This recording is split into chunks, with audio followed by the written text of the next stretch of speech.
Welcome to Dad Bods, Crab Cakes, and Sports, where husky middle-aged men share insight on the latest Baltimore sports news. From the bank to the yard and beyond, we're breaking down the Ravens, Orioles, Terps, and more. Baltimore's best sports podcast starts right now.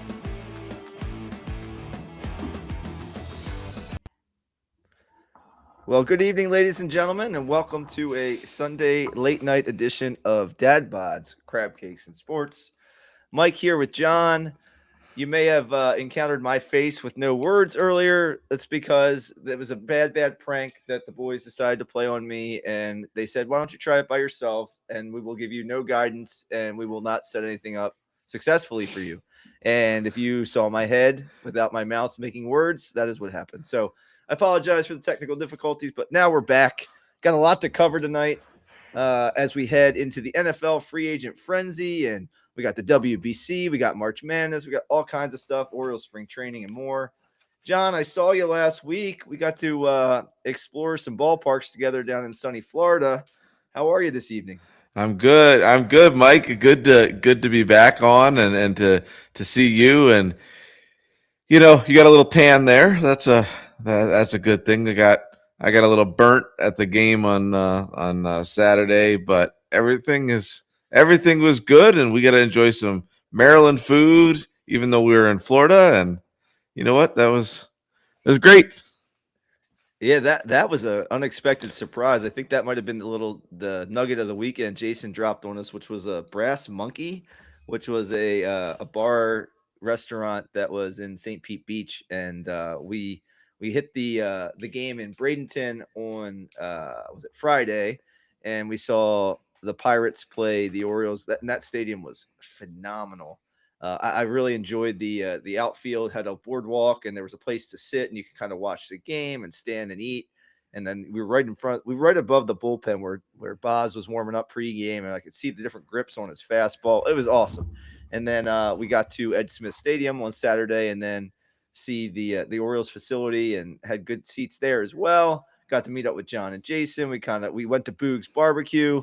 Disappointed that the Boogs ran out of the barbecue and I had some pork barbecue instead of pit beef, but I digress. It was okay. I ate it. It was delicious. They heaped it up on there for me because they felt bad because they were out of pit beef. But then we went to this Brass Monkey Saloon, and it was this Baltimore-based like bar and grill right on the beach, like palm tree. It's like everything you imagine. It almost looked like the South Carolina flag. There was a palm tree. The half moon was out. It was a beautiful evening. We got some crab dip and some Maryland based. I had some shrimp salad. John, what did you have, buddy? It was delicious, right? Yeah, it was delicious. It was a crab cake sandwich, and it was good. It was good, and it was interesting because the place had Colt stuff and Raven stuff and Orioles stuff and Terp stuff and just kind of anything Maryland. And it would have, you know what, Mike, if you guys ever come back down, we need to go like at sunset, because I'm sure sitting outside at sunset would have been beautiful because the ocean is right across the street. You know. Oh man, uh, great suggestion, Jason. Give you kudos for that one. Well done. Appreciate it. And Jess, Jason's wife, Jess, because she was awesome. Those two were great hosts. I appreciate them so much for having me, and a lot of fun heading down there. And Jason and I played some golf on Sunday, and So I was going to ask you about that, Mike. How did that go? Like, did you play golf, or did you chase balls at alligators, or what? I didn't see any pictures or videos, so I assume you're either drunk or it didn't go well. No. We didn't. We stayed pretty sober, I think, for the most part. I mean, there was maybe a beverage consumed, but the first tee, I hit a tee shot. I thought I hit it great. Nobody saw it, like right into the sunshine. Nobody saw it. So I started hitting three already from wherever I dropped off to the side of the fairway. So that's how it started. It started rough for me, but I kind of evened out and shot where I usually do, somewhere in the mid 80s. I'm not going to incriminate Jason in any way. He hit the golf ball.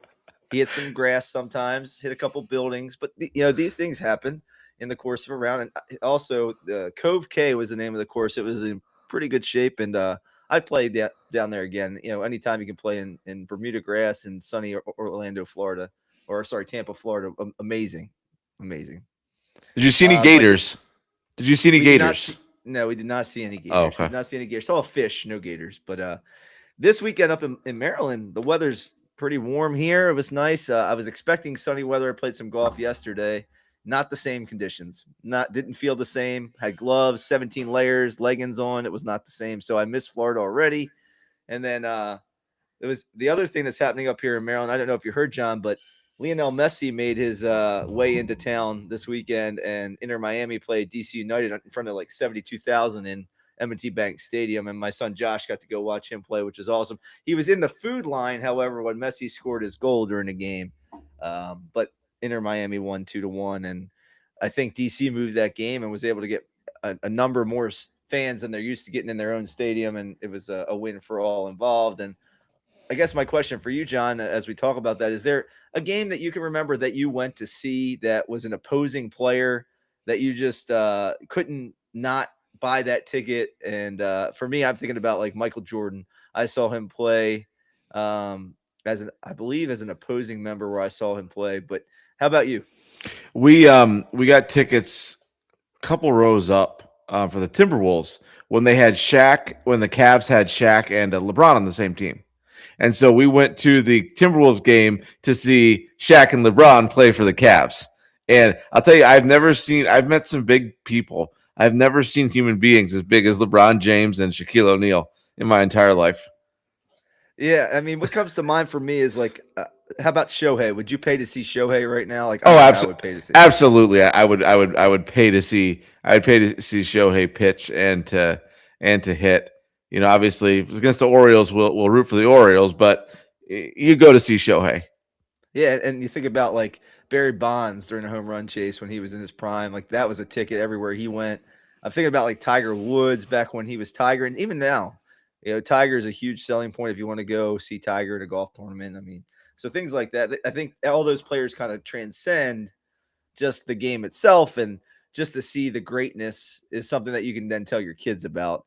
So that's something now Josh can kind of carry with him forever and just say, hey, I saw the great Lionel Messi play in Baltimore. And you know, he goes to me, Dad, he looked like he wasn't running a lot. Like he wasn't, it looked like he was kind of lazy. I'm like, Josh, in pro soccer, man, like sometimes they just respect the other teams a little more, and you're not seeing them always run full speed at each other. But you'll see as you get older. And he's like, okay, sure, Dad. I think Messi's lazy. I'm like, okay, whatever.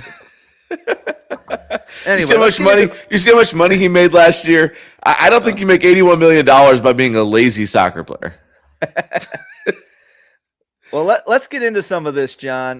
Let's get into some sports talk. I know we have a lot to cover. I want to in a short amount of time tonight, so I really want to get into the big news of the weekend, which was the Max Crosby trade. And you know, gosh, the Ravens give up 2 first-round picks. Did you ever think you'd see the day where Eric DeCosta or Ozzie Newsome or anyone involved in the Ravens front office would give up 1 first-round pick, let alone 2 first-round picks, not moving back in the draft, but to go get a free agent player like the likes of Max Crosby, still on the right end of 30, which is nice to see. But man, 30 million, 29 million for the 2 years of Max Crosby, and you lost your number 14 overall pick. And then obviously they're hoping that they're like the number 32 pick next year, but we'll see how that goes. John, what did you think of the deal? I was glad. I'll take this 2 ways. I was glad to see we didn't take any players off the roster. I was glad we didn't have to give up a Mike Green, or we didn't have to give up a Starks or a Flowers or somebody like that. You know, I would rather give up 2 iffy picks of, you know, are these guys going to turn out or not? You know, you're always taking a risk and a gamble when you go for somebody in the draft. But you know, knowing that we just gave up 2 picks makes it a lot easier, I think, than giving up an established or a, you know, pretty decent on the field talent right now. So we'll see what the Raiders do with it. You know, if they draft 2 Hall of Famers in those, well, we're going to look back 20, 30 years from now and see that it didn't work out so well. But if we win the Super Bowl next year, you know, Crosby's taking the double teams away from Mike Green, and we're doing these, we'll say bye to those first round picks and not care. Yeah, I don't think anybody's double teaming Mike Green right now, but I mean, maybe, but they will be double teaming Max Crosby as they have, you know, for a long, long time. And the nice thing we talked about this, when we talked about the needs of the Ravens to get a rush from the front four without sending extra guys. And Max Crosby immediately gives you the ability to have two offensive linemen or an offensive lineman and a tight end or a running back chipping. You got to help on Max Crosby. And that's going to open so much up for this Baltimore Ravens defense, playbook wise, to just be creative. And Jesse Minter, now you have a stalwart to add to that defense, a name to add to that defensive line. If Namdi, we're hoping he can play, but now we have levels, right? We've got Max Crosby at the first level, Roquan at the second level, and Hamilton at the third level. You have studs at every single level. That whatever we do defensive back wise, this should help them out. If they decide to move Marlon inside and play him more of a nickel, and then they go after somebody else in free agency or maybe a lesser name in free agency to go across the way from Wiggins, it's going to make the secondary so much better because you don't have to cover for 5, 6, 7 seconds. These guys are now going to be able to generate some pass rush, and Max Crosby stays on the field and plays almost all the time. The one worry, I guess, with Max Crosby is he goes upfield quickly.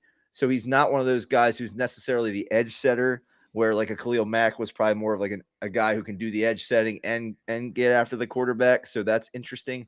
But we don't have somebody with the skill set of Max Crosby on this team, and we haven't had somebody probably since Terrell Suggs who can just put their hand in the dirt and go get the quarterback, which for me is super exciting because I feel like the MO of the Ravens recently has been late in games, they give up leads. And what you can't do against the Ravens now is being those throwing situations late in the game, because now you have somebody who's going to come after you and sack you and then turn the ball over, and then we can run the clock out. Right. And you hit the nail on the head there when you were talking about not being able to get a pass rush and then the corners have to cover for 7, 8, 9 seconds. And when we needed turnovers the last several years, we haven't been able to get those turnovers because the quarterback has been sitting back there all day long and being able to pick us apart. But then with Crosby, you're getting the pass rush, so the strip sacks, the fumbles. But then also if you're rushing I read where was it at? I don't remember the exact stat, but even when he's not getting to the quarterback, Crosby is causing the quarterback to have to step up, flush out. And then once he's flushed out, then we have the Hamiltons, the Roquans, the other guys to clean up once we get him outside the pocket. And then, outside the pocket, many quarterbacks you get rushed, get flustered, and then that's where your turnovers start. So I can see our interception numbers starting to go up, our forced turnovers going up. And then it also, it takes a lot of the pressure off of Kyle Hamilton, because he seemed to be the guy who was required to be in the box to get that pass rush, where now you can use him on all three levels, where before it seemed like he needed to be in that first level. And if he wasn't in that first level, we weren't getting a solid pass rush. Yeah, Crosby, to me, again, it's a matter of, can you maximize Lamar Jackson's window, which is, I would say, on the closing side now, with, I would say, 3-4 years probably to get a Super Bowl with a primetime Lamar Jackson. So, to go trade for Max Crosby, and just reading the ESPN article, right?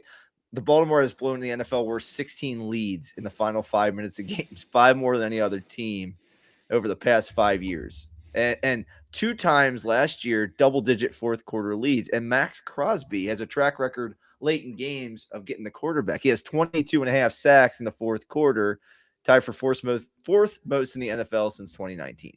So for me, solves a big problem for the Ravens. Only time will tell, however, if we gave up too much. Because are we able to then, and just kind of to turn the tables here and kind of move the conversation along, John, are we able to fortify the offensive and defensive lines, which is what Jason and I have been preaching for the last 3-4 months since the season has ended? Because if you take a look around the league, center has really been a hot commodity already before free agency has started. If you look at McGovern has already agreed to re-up with the Bills at 4 years, $52 million. So we're looking at $13 million a year there. Tyler Biadasz, who was with the Commanders, has agreed to terms. It's been reported with the Chargers, 3 years, 30 million. So we're 10 million a year there. Bradbury was traded from the Patriots back to the NFC North to the Bears. He was with the Vikings previously. All these guys are. I wouldn't say there's any stud centers in those names, but you're seeing these centers who might have been backup possibilities for the Ravens if they can't get Tyler Linderbaum signed, already moving around. And Sean Ryan re-upped with the Packers for 3 years, 33 million. So you got all these centers that are already kind of bouncing around.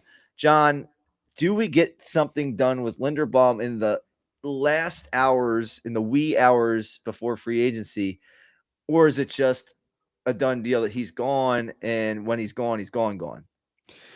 Well, I think they got to do something about Jackson's like that's the other thing is they got to do something about Jackson's contract too, so that they have the cap space to sign Linderbaum. But I mean, where are you going to find another Pro Bowl center?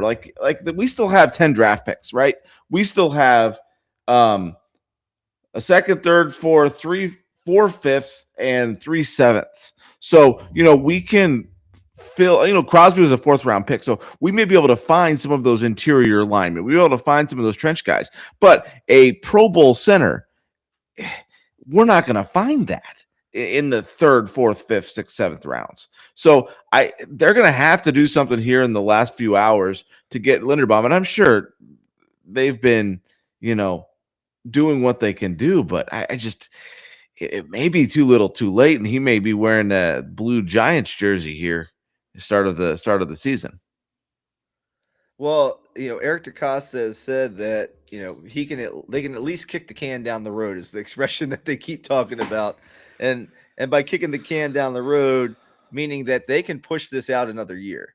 They can free up some money and push this out another year with Lamar.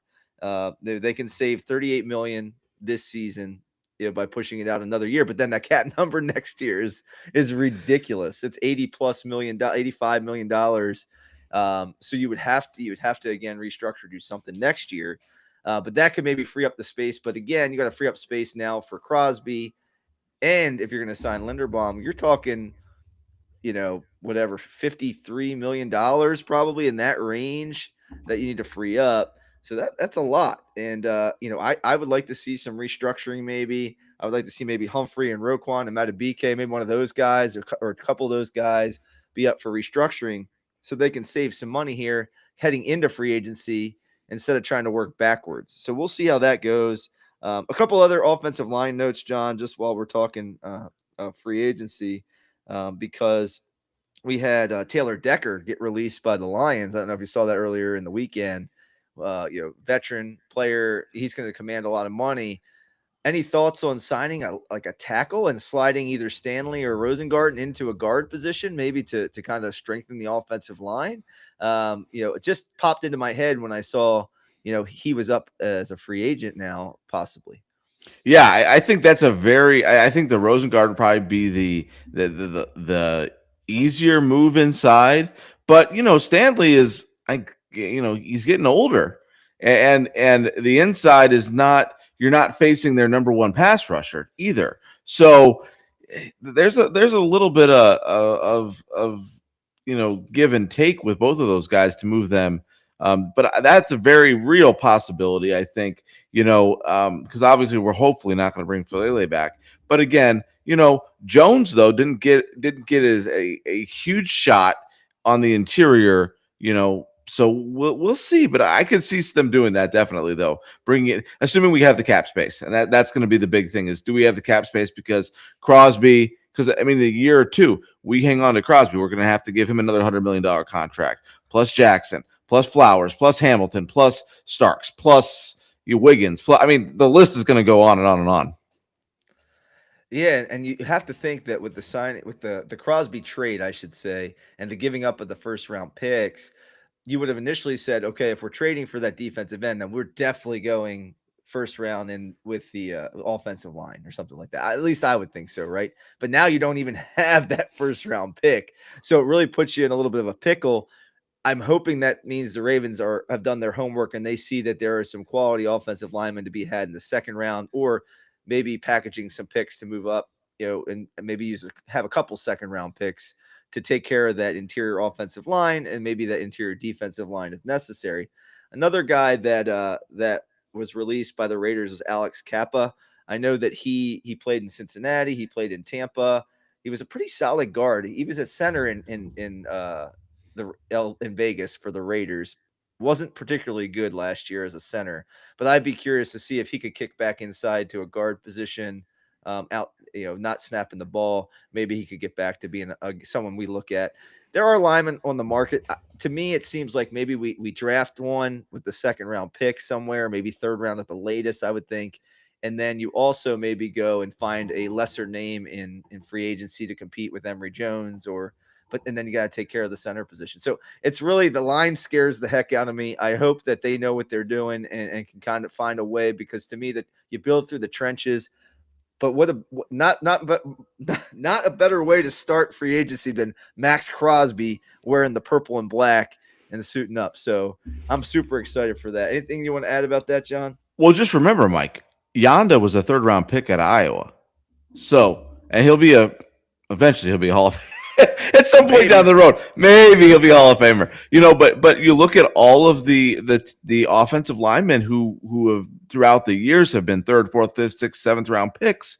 I don't think there's a huge problem of finding a guard or a serviceable center or something, later on down the draft. But I think if we draft any skilled position players, I think that's going to surprise me. I think most of them are going to be, hogs in the middle and guys who can eat up space. Other signings of note, the Eagles extended Jordan Davis. He's a beast. Chargers re-signed Khalil Mack on the outside, so he's no longer a veteran option for the Ravens. But secondary-wise, moving on to that, we already talked about Marlon, whether or not, we talked about that last episode, whether or not Marlon will be back. Not sure still. The Rams, I like Cam Curl. He's a safety. That would have been a luxury. Rams ain't Cam Curl back. How about the trade for McDuffie that the Chiefs, the Rams send a first, a fifth, and a sixth to the Chiefs for McDuffie, and then they extended him to the biggest contract in cornerback history this evening. So there goes Trent McDuffie. The Raiders this evening traded for Taron Johnson from the Bills. It was just a late pick swap, 6th and the 7th that goes along with that. So you're starting to see the cornerback market move. Any thoughts on what do you think the Ravens are going to do to shore up their cornerback situation? I don't see them really making any trade. I mean, we got a bunch of, we got 10 picks left in this draft. So, maybe if we can get a veteran, with this 5th, 6th, 7th round pick trading out, but it's going to be a matter of if they bring Marlon back. Because if Humphreys comes back, I don't think they're in the market for a veteran. I think they're going to be pretty set. Maybe they'll bring somebody in through the draft or something, but that's going to remain to be seen. I think is what's going to go on. What's going to go on there? But if we can get a serviceable guy in for one of the 5th or 6th round picks, I can see us doing something like that. All right, last thing I want to talk about free agency wise, John, and that is wide receiver. We talked about the AJ Brown possibility. Not my favorite move. I really think with the fact they traded for Max Crosby, that's no longer even an opportunity for the Ravens to go there.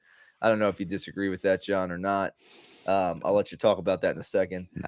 Mike Evans, again, his name has been batted about by quite a few teams. It sounds like he's going to be able to test free agency, unlike 2 years ago when he was supposed to be a free agent. I like Mike Evans. There's obviously been talk about the Ravens drafting a receiver, no longer at number 14 overall. So you're not looking at, those guys, Tate from Ohio State, or you're not looking at Lemon from USC. Those guys are no longer an option. What DJ Moore got traded this week for a second round pick, and then Chicago sent a 5th, I think. What do you think? And Diggs is a free agent. What do you think the Ravens do receiver wise here? Does Bateman stay on board? Is he traded, to get some value back? Like, what are we doing with receiver? My heart is saying we got to bring in a guy like a Mike Evans. We got to bring in a veteran, sure-handed guy who can still get a little separation. Because we could bring Hopkins back, and like we talked about, Hopkins hasn't been able to separate in years, but he can still catch the football. But I saw somebody commenting, or some guy said, Hollywood Brown has an interest in coming back. Hollywood Brown and Zay Flowers are the same player, just in a different body. Same thing with Tyreek Hill. Tyreek Hill, Zay Flowers, Hollywood Brown, they're all the same player. We need somebody over 6 foot tall who can go out and catch the ball. We don't need more slot receivers. So, a Mike Evans makes sense, but the problem is he's going to command a high market value. There's a lot of needy teams out there. And I was reading, and I saw on one of the Tampa sites today that there's still interest in bringing him back. They just couldn't get the numbers to work, so they're gonna see what his real value is, and still may try to bring him back, because he and Baker have a good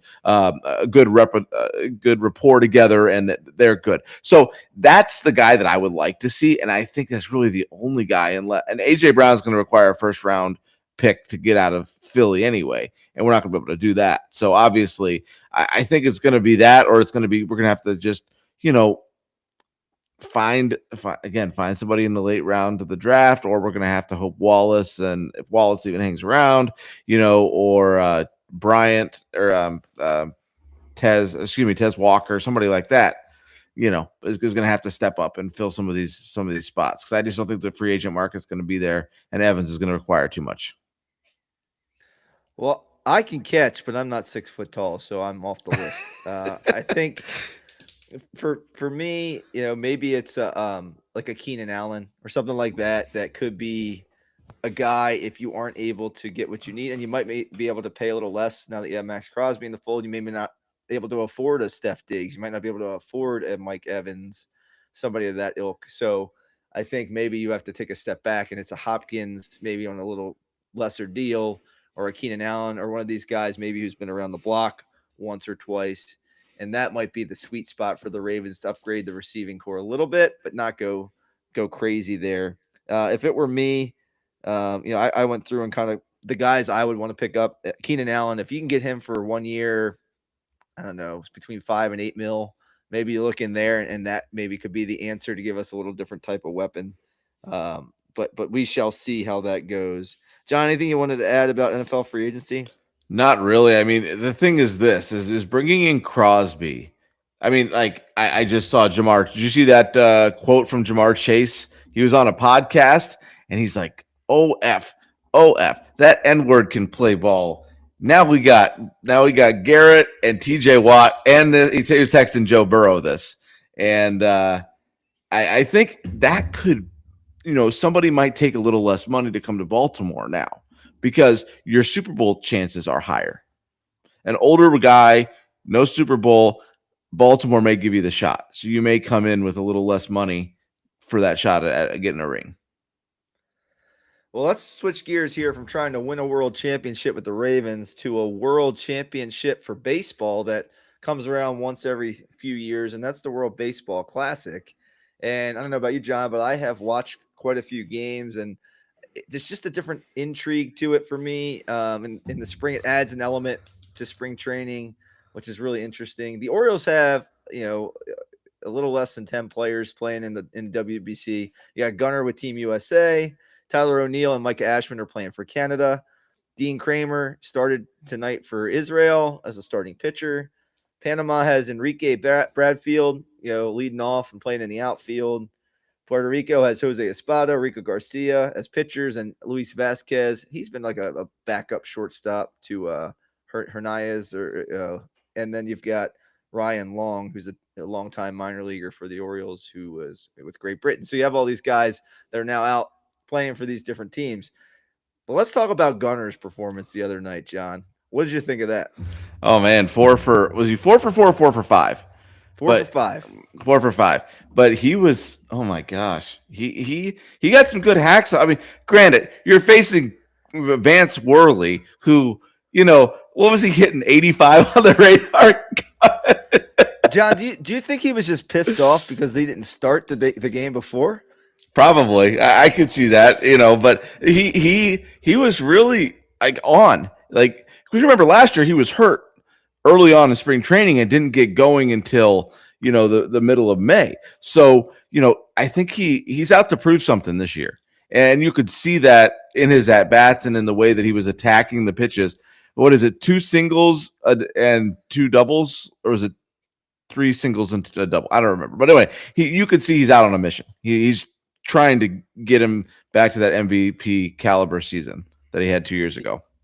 Yeah, and he, like you said, man, bases loaded, big spot, two RBI double. Dives head first into second base, and it's just up clapping his hands, and he is rolling.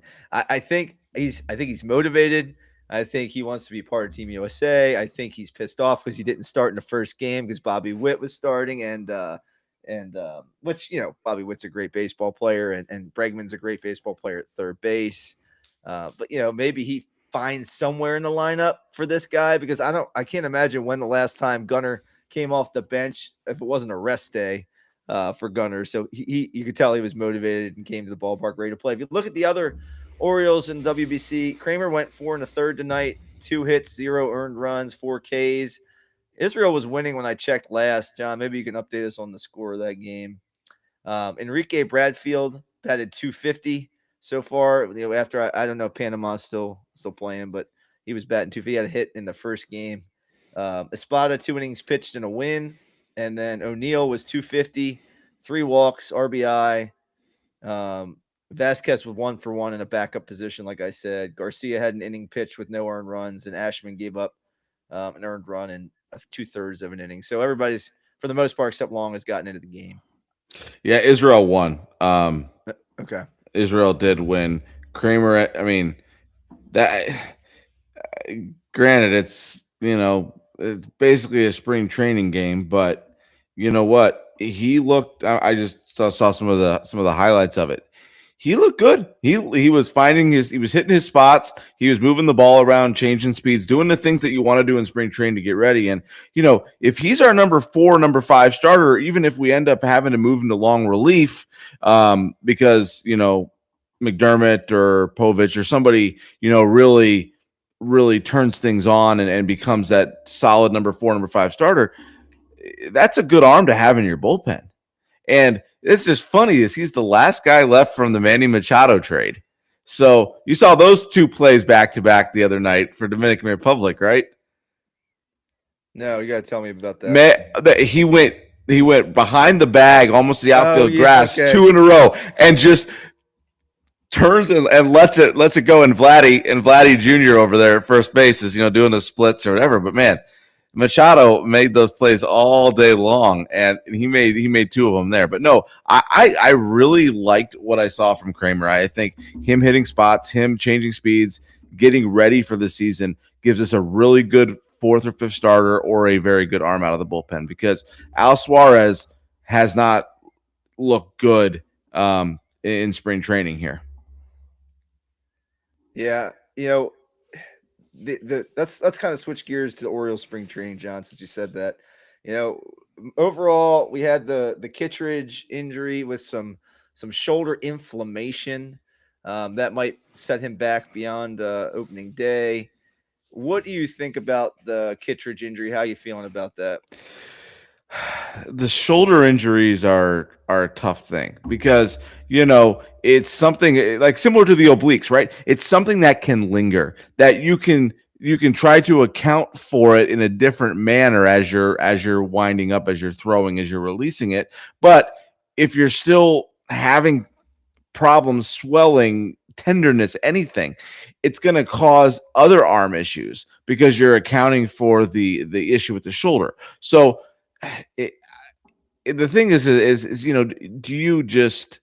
do you leave him out for a while, let it totally heal, make sure he's 100% healthy, and then start him back, start him at AA, AAA, giving him a work back to the big leagues, and rehab assignments and those things? Because I think that's going to be the big thing here, is if this is going to be a lingering injury or not, which I hope it's not. But those shoulders, just like the obliques, tend to hang on for a while.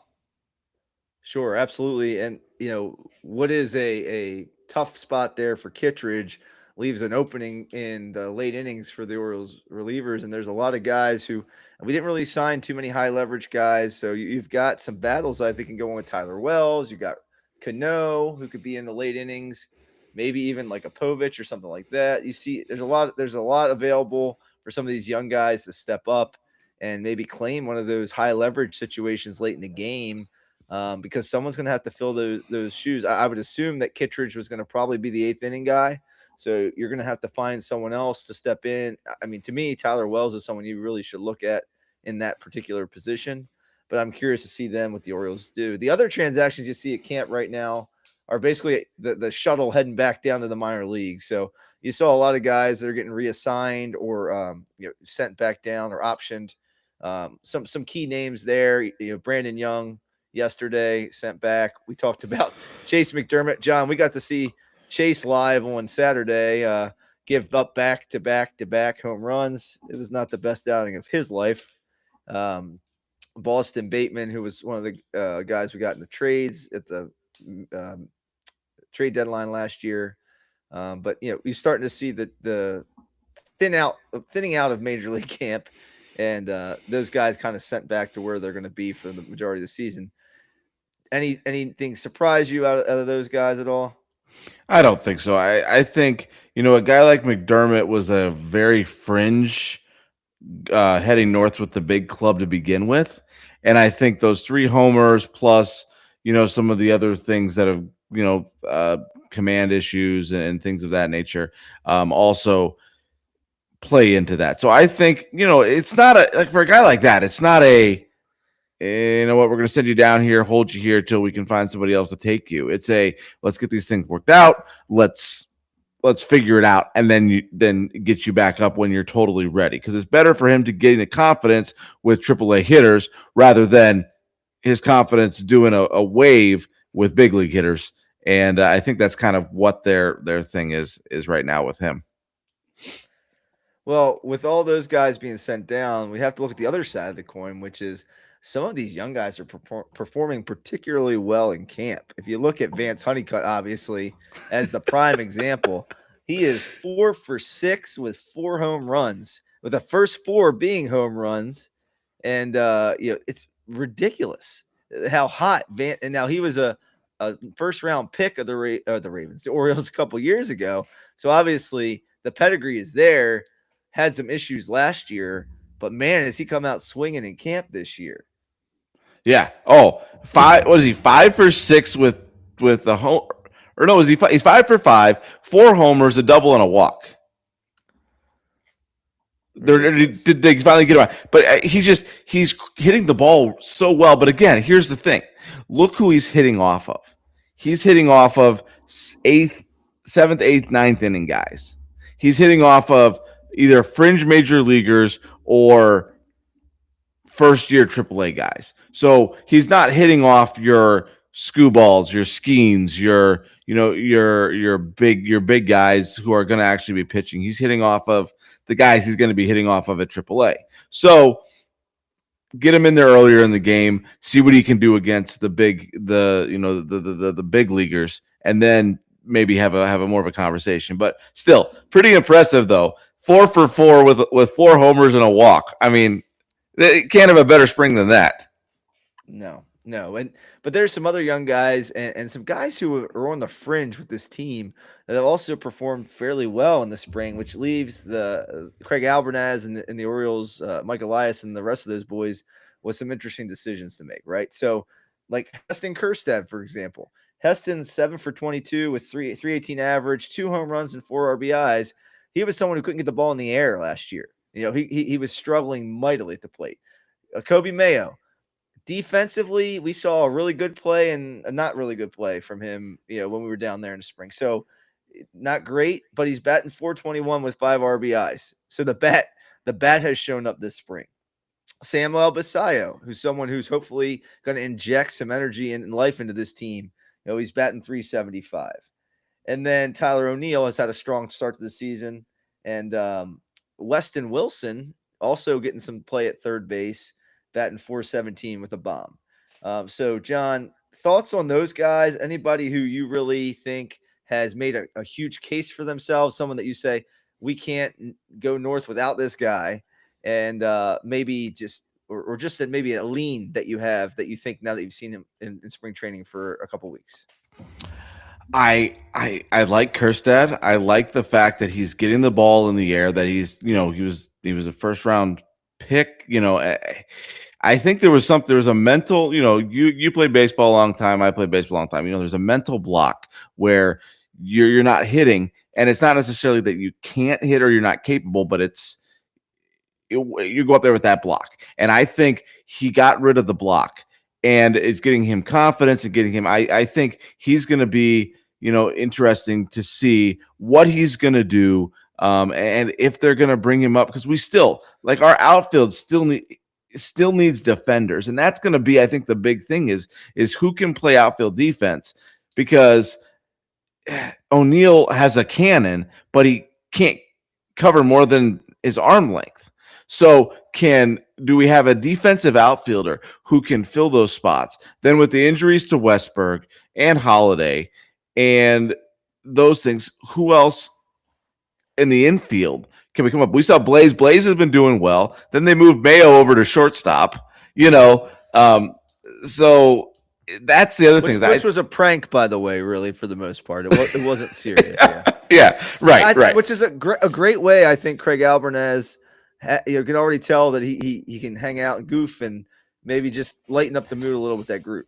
Yeah. But no, I think it's going to have to be a defensive outfielder of some sort, and possibly an infielder to kind of who can play one of the three, positions. It's going to be somebody like that. I think, and out of our bullpen, it's going to have to be. I mean, if we can get here's what I was looking at the other day. If Cano can get back to his all-star form, that's going to make a big difference in who we keep in the bullpen and who gets moved down. Because if Cano is going to be that eighth inning rock solid guy like he was several years ago, that's going to solve a lot of our bullpen issues. Otherwise, we may have to kind of go around the merry-go-round and find somebody.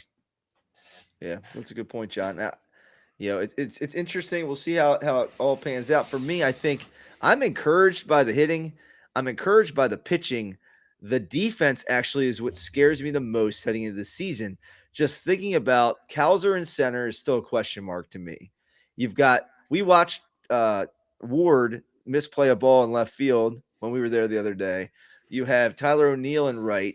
I mean, that is not a stellar defensive alignment. You've got Beavers, obviously, who can come in there and hopefully give us some defense. Leotis Tavares, who can play defense, but their bats are question marks. Same thing on the infield. Without Jackson Holiday and Jordan Westberg, we've got some defensive specialists like maybe a Wilson or a Luis Vasquez, but then you've got these guys who can thump like Kobe Mayo. But are they going to be able to play enough defense to keep us in a game? Because Pete Alonso isn't known for his glove. Mayo is not known for his glove. Gunnar had one great year and one okay year at shortstop, and then it's a question mark with Blaze at second base. He's had some solid defense there. You can give him his due, but I'm concerned overall about the overall defense of the team more than I am about the pitching and the hitting going into the season. Yeah, I would agree, because I mean, like when we saw Ward playing, like the hardest ball is the ball hit straight at you. That and he turned in circles and the ball went over his head. I mean, okay, it's the hardest, but we didn't pick up Ward to play stellar defense. We picked up Ward to be a bat in the middle of the lineup. But the problem is we also picked up Alonso to be a bat in the middle of the lineup. We picked up O'Neill to be a bat in the middle of the lineup. Eventually, we're going to have to pick up some guys who are going to be the eighth and ninth hitters, but can play solid defense. That's why I know that people said Cedric Mullins was a lot more show than what he actually showed in statistics, but that's why I was really hoping they would bring him back, that they would bring him back to be able to play center field until we can figure that out through our minor league system, find that next center fielder. Because the more I watch Cowser, he's a corner outfielder who has the potential to play center field, but I still think we need to find a defensive center fielder who's going to be able to patrol all that space out there. And I don't know if Cowser's that guy. Well, you got Bradfield knocking on the door, but he isn't hitting very well in spring training. Maybe Vance Honeycutt eventually will be that answer as a center fielder for us. He went to the University of North Carolina. Perfect segue. North Carolina, Duke on Saturday night. I don't know if you saw that game, but Duke won again. That's both games that they won the season series. But we got March Madness right around the corner. I'm not as fired up as usual because Maryland sucks. Sorry, Maryland. It's just been a bad year. They finished the season 11-20, and they finished 17th out of 18 teams in the Big Ten. So we were all talking about how they could maybe surprise people this year, and Buzz Williams could get this group maybe to overachieve, and that just didn't happen. I think a lot of that is due to the injury to Farrell Payne, the one just before, just after Christmas, and the team was really derailed from there. Obviously, Mills has really flashed here at the end of the season, which is an encouragement for next year. And the recruiting class is supposed to be really good. But this 25-26 version of the Maryland Terrapins was a big old turd. And unfortunately, we had to watch a lot of those games. But are you excited, John, at all for March Madness? How do you feel about conference tournaments starting this week? Is there any of that feeling still there for you? Not really. I'm kind of fully engrossed in baseball and the World Baseball Classic and stuff. I'm keeping the March Madness on the TV as I'm finishing up training this week for my new job. So hopefully I'll be done this week and on Friday. But I've been working at home, and so I've watched a little bit of the basketball. But it's hard because Maryland's not in it, and B, like the WBC and all that stuff is going on, and then we get the Ravens trading for the first time in their history, trading 2 first-rounders for a player and things, and going with all that stuff. There's a lot of excitement going on in the Baltimore sports world, to follow and try to stay up on, especially when, like you said, Maryland is a dumpster fire. But you know what, though? We can look forward to next year when we got at least one 5-star recruit, if not more, coming in. Yeah, I mean, and to add to that, I don't know if you saw any of the golf tournament this week. It was great. It was Bay Hills, Arnold Palmer. What an awesome finish to that tournament. Went to playoff holes, and there's just so much going on in the world of sports right now. For me, I am keeping one eye on it. I always keep one eye on college basketball. It's one of my favorite, college. I don't pay quite as much attention to college football. I really like college basketball. Duke, Florida, Michigan, Arizona are the projected top seeds in the bracketology right now. I think you could argue maybe Houston could be in there and maybe gets a chance to get in there. UConn's kind of on the outside looking in there as a 2 seed probably, but could get there. For me, I want to see if one of these guys who are in the Baltimore area can upset somebody in the conference tournament, maybe get in. I'm looking at my alma mater, the Towson Tigers, who got a win tonight, an upset win over College of Charleston. They were the 7 seed, Charleston the 2 seed. Towson with, I think it was like 80-51. They just blew them out. And Tyler Tejada, who was their stud, just went off, I think, for like 30 points tonight. And they were going to take on the winner of, I think it was William and Mary and let's see, maybe Hofstra. The game was still going on when I was checking earlier tonight. But I'm definitely interested to see if Towson, they're going to be in the semifinals, can make a run and get into the tournament, and maybe some of these lesser known teams that give me somebody to root for as we move forward. Well, Mike, this time of year, let me tell you one thing. You can't hold anything back. Yeah, there it is. Well, lastly, John, before we move on from the Terps, for those who are interested, they'll play Oregon on Tuesday at 5 p.m. It's the 16 and 17 seeds play and the 15 and the 18 seeds play, and then they got like 12 rounds to make it all the way into the to the championship game, and so they got to play like 6 games in 6 days or something like that to have any chance. So I don't see any chance of them making a run, but maybe they could win a game and finish the season on a high note on Tuesday at 5. If they win that game Tuesday at 5, they have to play at noon versus Iowa on Wednesday. So it'd be pretty interesting to see. Mike, Hofstra blew out William and Mary 92-61. Okay. So we've got Hofstra and Towson. Gives me something to watch tomorrow. I would assume it's the games tomorrow. I would assume as well. That's awesome. All right. Well, John, I think it's time to hear about what you got to say out in left field. So you're out here in left field, hanging out, doing your John thing, which none of us really know what goes on in that little head of yours. I mean, that big old head of yours. It's a size 8. A size 8. A Is size that a 8, fitted Mike. cap? Okay. Yes, that's as large as they make them. Is a Yeah, I size use 8. these snapback caps. I don't use the fitted hats so that Oh. I can adjust my head changes size. But let's hear what you got going on out in left field. So out in left field. So as we were at the game the other day, last Saturday. What I'm trying to figure out is, you know, how do you like not serve, like have enough pit beef at Boog's Barbecue?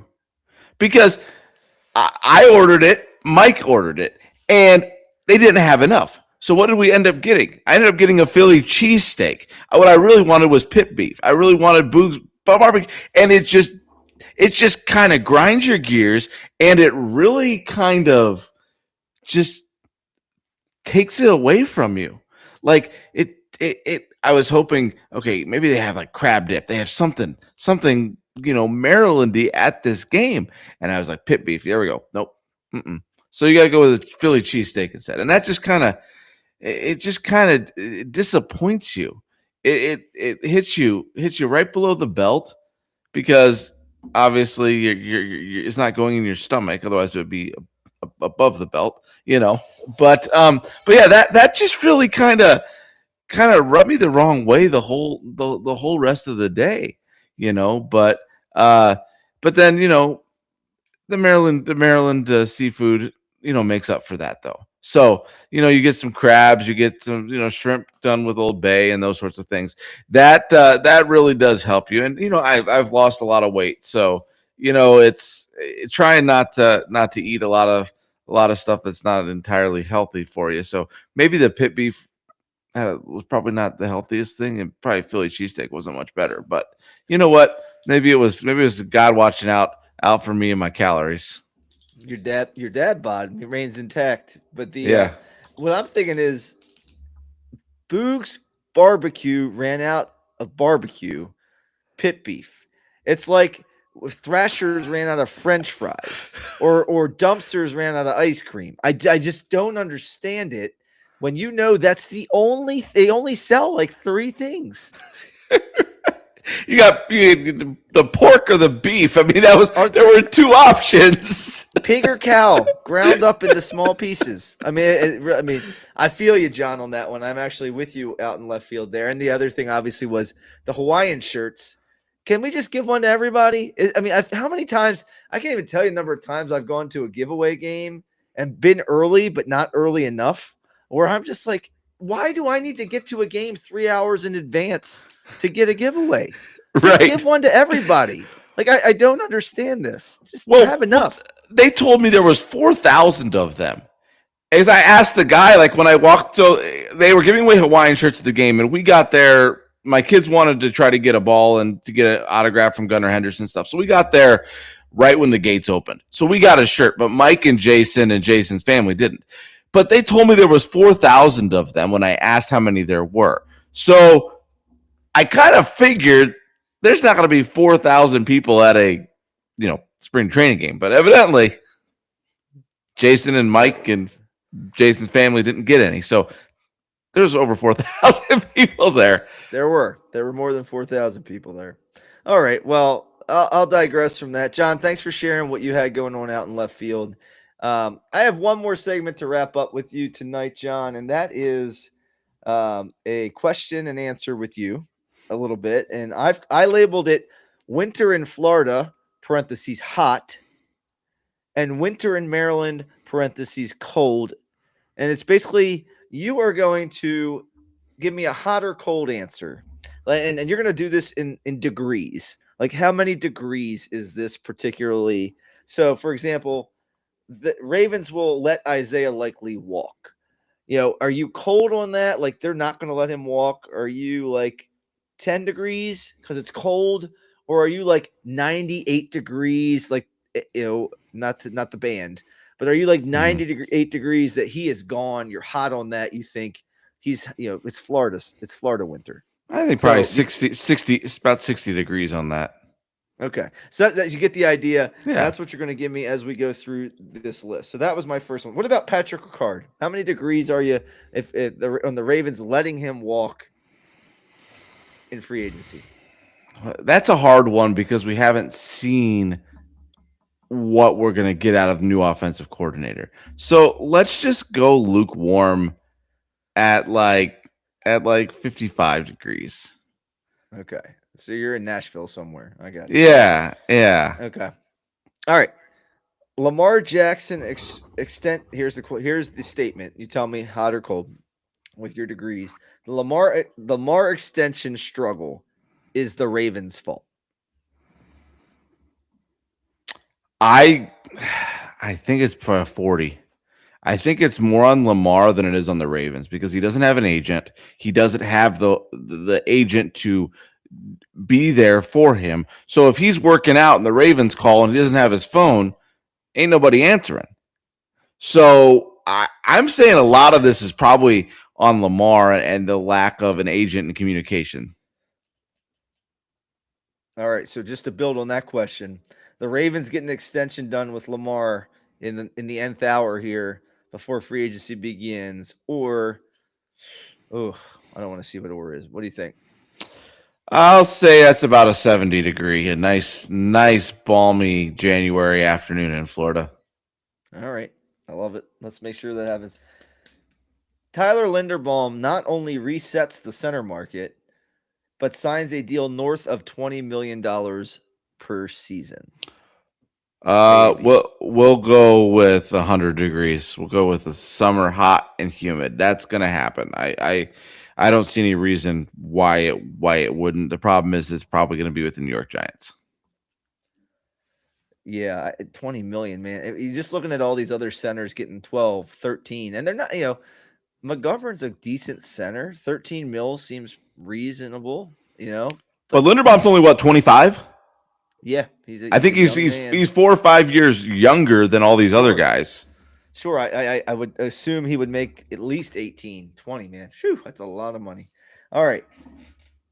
Now, this one is a moot point because we traded for Max Crosby, so I'm going to skip that question. I said something about the number 14 pick. We don't have that anymore. All right. A minimum of 3 quarterbacks are drafted in the first round of the 2026 NFL draft. How many degrees are you giving that one? You're at absolute 0. That ain't happening. Okay. That is not happening at all. Give me your explanation there because I can't remember the last time only 2 quarterbacks were taken in the top 32 picks. Because everybody needs a quarterback all the time.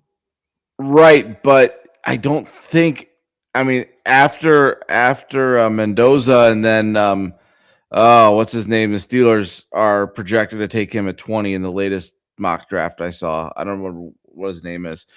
There's just nothing else on the market that's worth a first round pick. And then the teams who are quarterback needy have other problems that are easier filled in that first round than trying to waste a draft pick on a quarterback. They can get an edge rusher or a lineman or something of that nature, which is more and more plentiful in this draft than quarterbacks. Are you thinking Ty Simpson? Is that your name? Yes. Thank you, Ty Simpson. Yes. Okay. Couldn't think of his name. All right, this one interesting on this one now because we signed Max Crosby again. I made this list a couple days ago. The Ravens signed at least one of the following in free agency. Khalil Mack, he's off the board. Hendrickson, Bosa, or Phillips.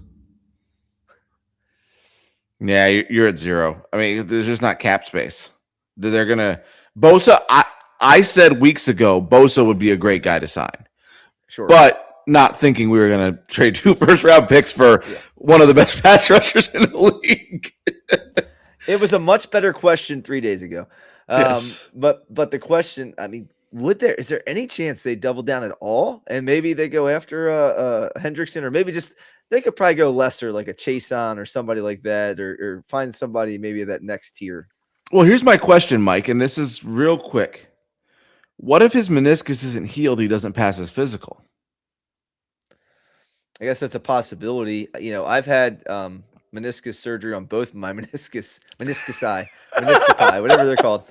I've had 2 meniscus surgery. One they snipped and one they sewed. And I assume with how quickly he bounced back that they snipped his. But the sewed one took forever to heal, and I didn't love how it healed.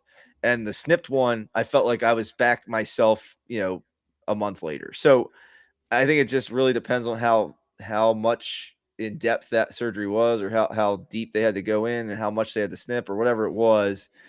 It could also be something he bounces right back from and has no issue at all. So Yeah. All right, the Ravens cut Marlon Humphrey, Roquan Smith, or Justice Hill. I would say it's probably 60 degrees. They'll probably cut. I saw an article saying that they don't need Justice Hill. We got Ali and we got Keaton Mitchell, who are more versatile and better backs than Hill. So I definitely see them cutting one of them. I think you save about $3 million by cutting Justice Hill. So if that plays into your decision at all, there, I mean, yep, I think absolutely. That makes a difference So we'll go up to 80, and he'll go play with his brother in Cincinnati. All right. This one doesn't make sense anymore. All right. Jordan Westberg plays for the Orioles this season.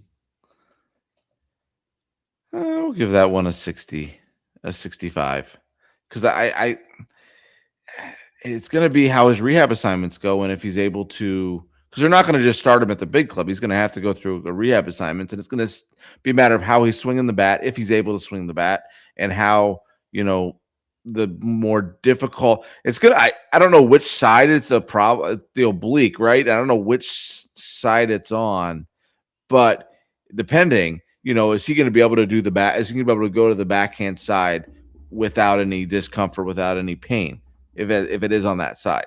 So 60%, 60 degrees. Yeah, obliques are scary. You need those to bend, twist, and turn. So that's a lot of baseball. Dylan Beavers begins the Orioles season in Baltimore. I'll take Honeycutt instead of Beavers right now. No, it's probably a 50-50 shot. So we'll do it 50 degrees. Oh man, that's very, very wishy-washy from you, John, but that's okay. I expect nothing less. Yeah. All right. Shane Baz, Trevor Rogers, or Kyle Bradish are top 5 AL Cy Young finishers. Any of the 3? 150 degrees, 100 degrees, 130 degrees. We're going really? hot. You're that high. That's very hot. I could see a world where we have 2 in the top 5 and 3 in the top 10. How's that? I hope that world is on Earth. I hope that is this world. I think you're a little aggressively excited. I would say if one of them could, that would be great for the Orioles this year. And the way the law of averages work, one of them is going to get hurt probably. One of them is going to have an awesome season, and one of them is going to be probably about what we expected. Well, if Rogers is about what we expected, that's still pretty good. That's very good. All right. Well, I don't know what you expect from Rogers, but it sounds like you expect high things. Remember, we got the Rogers who was a 1.7 ERA, and you got Rogers who was a 4.8 ERA. So you got to figure out which Rogers you're expecting. If it's me, I'm expecting 3.6 because it's right. 3.5. It's right in the middle. Now, that's not Cy Young, probably. That's not top 5 Cy Young, probably. It's right in the middle. So we shall see. Pete Alonso hits 40-plus bombs. How many degrees you giving that one? 75. I think it's going to be it's going to be a matter of can O'Neill stay healthy? Is Ward healthy and hitting the ball well? Because it's going to be Alonso at 4 and Gunnar at 3. They're going to have to pitch to somebody. But if you can pitch around Alonso and Gunnar because nobody else is hitting the baseball, he's not going to hit 40 homers.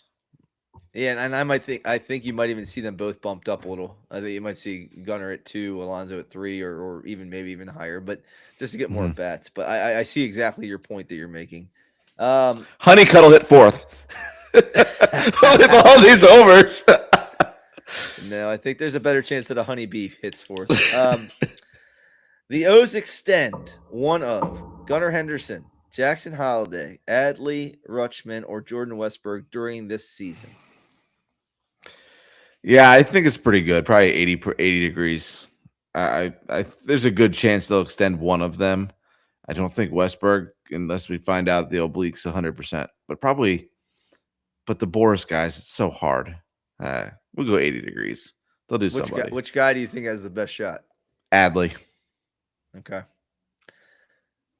Ryan Mountcastle and Kobe Mayo both begin the regular season on the Orioles roster. Oh, that's boiling. That's 100%. I don't see any reason unless there's a trade. There's no reason. I mean, there we have no third baseman. Mountcastle's been interesting to me because he's hit a little bit this spring, but it's the spray to right field Mountcastle.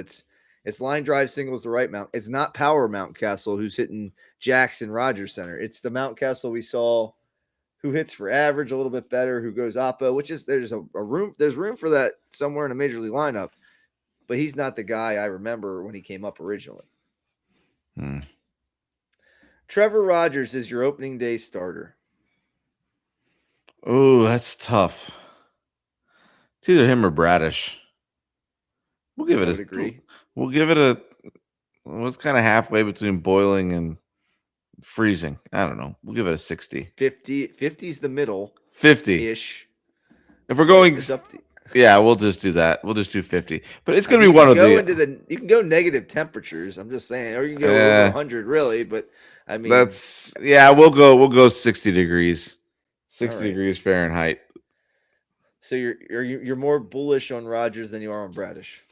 Yeah, I think it's probably going to be Rogers just simply because he pitched all of last year and Bradish is still coming back. And I'm wondering if they're going to do what they did last year and they only go 4 or 5 innings to start the year with a guy like Bradish.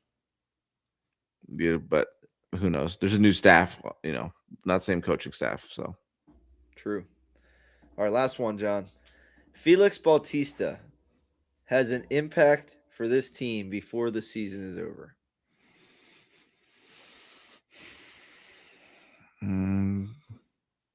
That's freezing. I don't think they're going to rush him. Well, it's going to depend on how the bullpen goes too, and how. It shouldn't though. It shouldn't depend on how the bullpen goes. It should. It shouldn't. Only and purely based on Felix's health, right?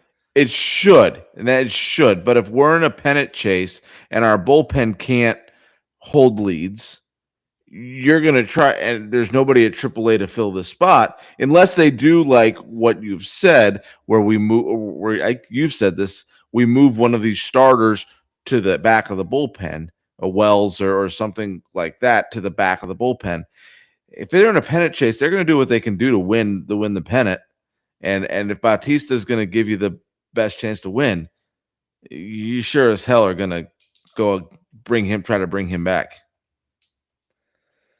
All right. Well, that was my hot or cold winter in Florida, winter in Maryland segment for you tonight. John, I think that's about all I have this evening. Is there anything you'd like to add? Nothing, Mike. Good to see you last week, and we need to get you and get your family down here. We can enjoy the beach, and I know you're coming back down to golf. Are you golfing at Bay Hill? No, that's not one of the places we'll be. I think Shingle Creek, is one of. There's a couple good. Shingle Creek is good. Yeah, but I don't think we're there at Bay Hills. That'll be in May. I'm excited to get back down there. But until then, we're going to survive up here, and we're hoping that the weather continues to turn to the warm side. It looks like I'm looking at the forecast for this week. It's like, all right, 70 degrees, and then on Friday it's supposed to be 29 again. I'm like, what are we doing? It's classic Maryland. Don't know what's going on. We'll see as it goes, kind of weather, and hopefully it turns out. But for the rest of you guys, we're excited about March. It's a great time of year to be a sports fan. We'll keep you updated on Ravens news as free agency starts. Again, the legal tampering, it's the funniest term in the world. Tampering period begins tomorrow. And then, Wednesday is when the real free agency begins. And we're going to see a flurry of moves. The Ravens rarely participate heavily in the first couple of days of free agency as they try to let the market settle. And then oftentimes you see them do a sneaky move here or there. They might pick one person that they have targeted. but with the trade of Max Crosby, you already see they spend a lot of money, and I'd be very surprised to see them heavily active unless it's signing one or two of their own guys right away in free agency. So that's coming up. We got the WBC, hopefully Team USA starting 2-0 can get to the finals. You got Dominican as a great team. Japan's always there every year, so we'll see how that goes. We'll be talking about that as well. And then obviously as conference tournaments wrap up this coming week, we can talk a little bit about the brackets. I'm sure we'll have a little competition. John will give us his he'll pick the mascots and go through that, and he'll try to beat Jason and I as we go head to head in a bracket challenge. So all that coming up in the coming week. But that's all I got tonight. And for John, Lance Craner, and Mike Frisky, thanks for joining us this evening. Have a wonderful Sunday night.